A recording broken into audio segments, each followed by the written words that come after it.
क्या आपको पता है यूनाइटेड नेशंस ऑर्गेनाइजेशन के बजट को किसके द्वारा कंट्रोल किया जाता है? किसी भी ऑर्गेनाइजेशन की वर्किंग, उसकी फंक्शनिंग, उसकी इफेक्टिवनेस उस ऑर्गेनाइजेशन के बजट के ऊपर डिपेंड करती है और इस बात पर डिपेंड करती है कि उस ऑर्गेनाइजेशन के बजट पर कंट्रोल किसका है। बजट क्या है? What is budget? बजट एक एनुअल फाइनेंशियल स्टेटमेंट होता है जिसमें यह स्पष्ट किया जाता है कि एक ऑर्गेनाइजेशन की इनकम के सोर्सेस क्या क्या है और ऑर्गेनाइजेशन की जो एक्सपेंडिचर होगी आने वाले फाइनेंशियल ईयर में, ऑर्गेनाइजेशन की जो एक्सपेंडिचर होगी, ये एक्सपेंडिचर कहां कहां किए जाएंगे। So like every other organization, United Nations organization also has budget. That means UN also has its annual statement of income and expenditure. United Nations के केस में UN के इनकम का सोर्स है UN की member countries. Every member country of UN is required to donate a fixed amount of money to UN on annual basis.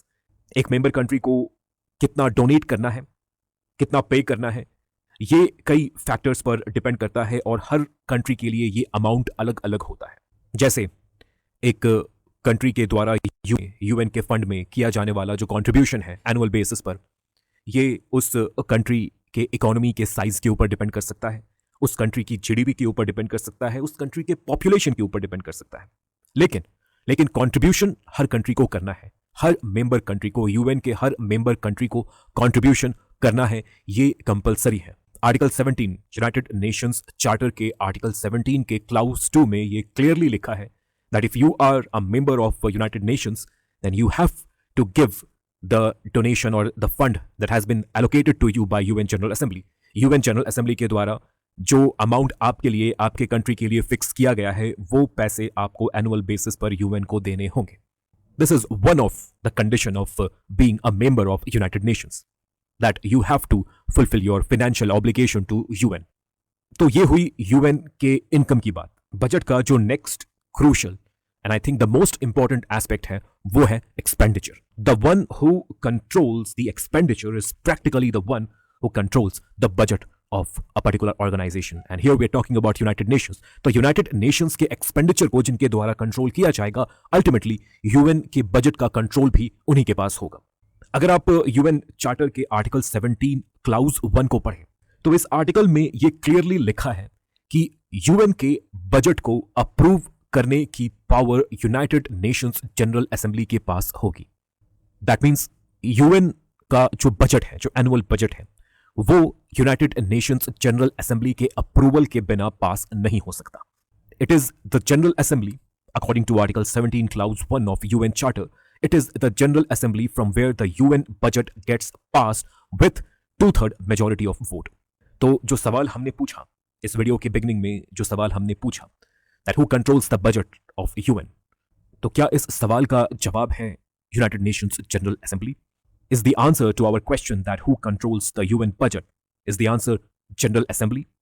क्या General Assembly ही UN का वो organ है जिसके द्वारा UN के सभी एक्सपेंडिचर को कंट्रोल किया जाता है? आर्टिकल 17 क्लाउज 1 के अकॉर्डिंग इस सवाल का जवाब तो यही होना चाहिए, that it is UN General Assembly which controls the budget of UN and expenditure of UN. लेकिन क्या आपको लगता है कि ये जो अरेंजमेंट है, ये अरेंजमेंट यूएन के उन कंट्रीज को पसंद आएगा जो कंट्रीज यूएन के बजट में सबसे ज्यादा या सबसे बड़ा कंट्रीब्यूशन देती हैं? For example US, United States is the biggest contributor of UN budget. US के अलावा बाकी जितनी भी एडवांस्ड डेवलप्ड कैपिटलिस्ट कंट्रीज हैं, UK, Japan, all these countries are the biggest donors of UN. क्या ये अरेंजमेंट इन बड़े बड़े डोनर कंट्रीज को पसंद आएगा? Will they like this arrangement of the budgeting system of UN? The answer is no. In this arrangement, ये जो arrangement article 17 clause 1 के द्वारा एस्टैब्लिश किया जा रहा है, इस अरेंजमेंट में यूएन के बजट के ऊपर कंट्रोल होगा जनरल असेंबली का। और जनरल असेंबली के ऊपर कंट्रोल किनका होता है? The majority, the 2/3 majority. और जनरल असेंबली में किन कंट्रीज की मेजॉरिटी होती है? Developing countries. Each country present in General Assembly, they have one vote, no matter how big the country is or how small the country is. General Assembly में हर country को equal voting rights दिया गया है, चाहे वो US हो या India हो या मालदीव्स हो। तो अगर यूनाइटेड नेशंस के बजट के ऊपर जनरल असेंबली का कंट्रोल हो, that means in developing countries का कंट्रोल हो, तो ये डेवलपिंग कंट्रीज चाहेंगी कि यूएन के बजट को इन डेवलपिंग कंट्रीज के फर्दर डेवलपमेंट के लिए, इनके अपलिफ्टमेंट के लिए खर्च किया जाए। लेकिन क्या यूएन के जो बिग डोनर्स हैं वो इस बात से सहमत होंगे? क्या यूएस को यह अच्छा लगेगा कि यूएस के कॉन्ट्रीब्यूशंस को कहां पर खर्च करना है, इस बात का अल्टीमेट डिसीजन ये डेवलपिंग कंट्रीज ले रही हैं, जिन्होंने खुद यूएन में बहुत ही कम कंट्रीब्यूट किया है, यूएन के फंड में बहुत ही कम कंट्रीब्यूट किया है? The answer again is no. यहां पर आपको यूएन चार्टर में लिखी जो बातें हैं, आर्टिकल 17 क्लाउज 1 में लिखी जो बातें हैं, you have to try and read between the lines. आपको इन बातों के पीछे मौजूद जो पॉलिटिक्स है, यूनाइटेड नेशंस की जो पॉलिटिक्स है, यूनाइटेड नेशन के वर्किंग की जो इनर डायनामिक्स है, इसे समझना होगा। अगर सिर्फ यूएन चार्टर के टेक्सचुअल रीडिंग को हम परफॉर्म करें, if we just go by the text of the UN charter, then it appears that it is the General Assembly which controls the budget of UN. But if you understand the politics of UN, the power dynamics which goes inside the UN, the answer to this question is going to be different. देखिए, UN general assembly में UN के secretary general के द्वारा budget के draft को voting के लिए introduce किया जाता है। लेकिन वोटिंग से पहले बजट का ये जो ड्राफ्ट है, इस ड्राफ्ट को तैयार करने के लिए UN में एक अलग कमिटी होती है। The General assembly itself do not prepare the budget. It simply votes on the budget. Budget को प्रिपेयर किन्हीं और के द्वारा किया जाता है और बजट के ड्राफ्ट को प्रिपेयर करने के लिए यूएन में एक अलग कमिटी होती है। बजट के भीतर क्या प्रोविजंस होंगे, यूएन के पैसों को कहां कहां स्पेंड किया जाएगा, इन सभी से रिलेटेड जो भी डिटेल्स हैं वे सभी इस कमिटी के द्वारा तय किए जाते हैं और इस कमिटी में जो भी मेंबर्स हैं, जो भी मेंबर कंट्रीज हैं, उनके द्वारा मिलकर तय किए जाते हैं। The name of this committee, very important. You should remember. The name of this committee is Advisory Committee on Administrative and Budgetary Question. This is the committee. इस कमिटी के द्वारा ही यूएन के बजट के ड्राफ्ट को तैयार किया जाता है। इस कमिटी में 16 मेंबर्स होते हैं और ये जो मेंबर्स होंगे ये यूएन जनरल असेंबली से ही आएंगे। यूएन जनरल असेंबली के ही मेंबर्स में से 16 मेंबर्स को इस कमिटी में इंक्लूड किया जाता है। अब यहां पर देखिए, the politics lies inside the committee. Bye convention, परंपरागत रूप से ये बात चली आ रही है जब से यूएन के बजट बनने की शुरुआत हुई। From the time UN was founded, it has been a kind of convention that in this committee US is always going to be a member. एक तरह से यूएस के लिए एक सीट इस कमिटी में रिजर्व करके रखा जाता है।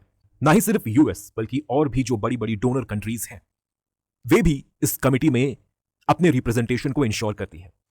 यूएस तो इस कमिटी में मौजूद होगा ही, ये तो तय है। दिस इज अ कन्वेंशन, कहीं लिखा हुआ ऐसा नहीं है, but it is a convention which has been followed since the time of the inception of UN. और ये जो कमिटी है ये कंसेंसस के बेसिस पर वर्क करती है। मतलब इस कमिटी के भीतर जो भी डिसीजंस लिए जाने हैं वे डिसीजंस तब तक नहीं लिए जाएंगे जब तक इस कमिटी में मौजूद सभी मेंबर्स उस डिसीजन को लेकर अग्री ना हो जाए। तो बजट के भीतर कोई भी प्रोविजन अगर रखना है तो वो प्रोविजन बजट में तब तक इंक्लूड नहीं किया जाएगा जब तक इस कमिटी के सारे मेंबर उस प्रोविजन को लेकर अग्री ना हो जाए।